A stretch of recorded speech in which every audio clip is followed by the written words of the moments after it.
நான் பல எலிமினேஷன் பார்த்து வந்தவன். கடைசியா ரோபோசங்கர் அவர்கள் சொன்ன விஷயம் கண்ணீர்ல இருக்கிற குடும்பத்தினர். என்ன நடந்துச்சு அப்படிங்கிறத இந்த வீடியோல நாம பார்க்கலாம்.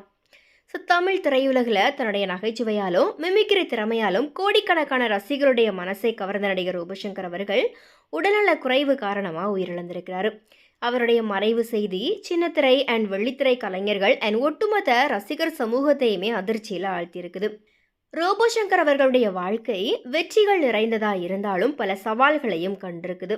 சில ஆண்டுகளுக்கு முன்னாடி அவருடைய வீட்டில் கிளி வளர்த்ததுனால அது ஒரு சர்ச்சையா வெடிச்சுது. இந்த விவகாரம் அவருக்கு ஒரு மிகப்பெரிய மன உளைச்சலை ஏற்படுத்தி இருந்துச்சு. அதே போல 2023 அவருக்கு மஞ்சக்காமலை நோய் ஏற்பட்டது. அதன் காரணமாக அவருடைய உடல் எடை வெகுவாவே குறைந்தது. இந்த நோய் பாதிப்பிலிருந்து மீண்டு வந்த அவர் தன்னுடைய அனுபவங்களை பற்றி பேசினதுமே பலருக்குமே ஒரு பாடமாக அமைஞ்சுது. சமீபத்தில் ஒரு சன் டிவி நிகழ்ச்சியில் ரோபோசங்கர் அவர்கள் எலிமினேட் செய்யப்பட்டார். இதே போல் எலிமினேஷன் செய்யும்போது பல போட்டியாளர்கள் கண் கலங்கி அழும்போது அவர் மட்டும் சிரிச்சுக்கிட்டு இருந்தார். அப்போது அவர்கிட்ட தொகுப்பாளர், இந்த எலிமினேஷனை நினச்சி வருத்தப்படாதீங்க, வைல்ட் கார்டு ரவுண்ட் இருக்குது அப்படிங்கிற மாதிரி ஆறுதல் சொன்னாங்க.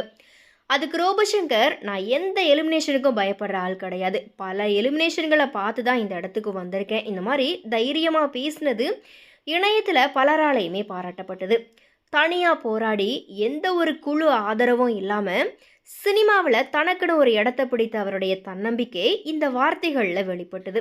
ரோபோசங்கர் அவர்கள் தன்னுடைய நகைச்சுவையினால பலரையுமே சிரிக்க வைத்தாலும் இப்போ அவருடைய மரணம் எல்லாரையுமே சோகத்தில் ஆழ்த்தியிருக்குது. ரோபோசங்கர் அவர்களுடைய ஆன்மா இளைப்பாற நாம இறைவனை பிரார்த்தனை செய்வோம்.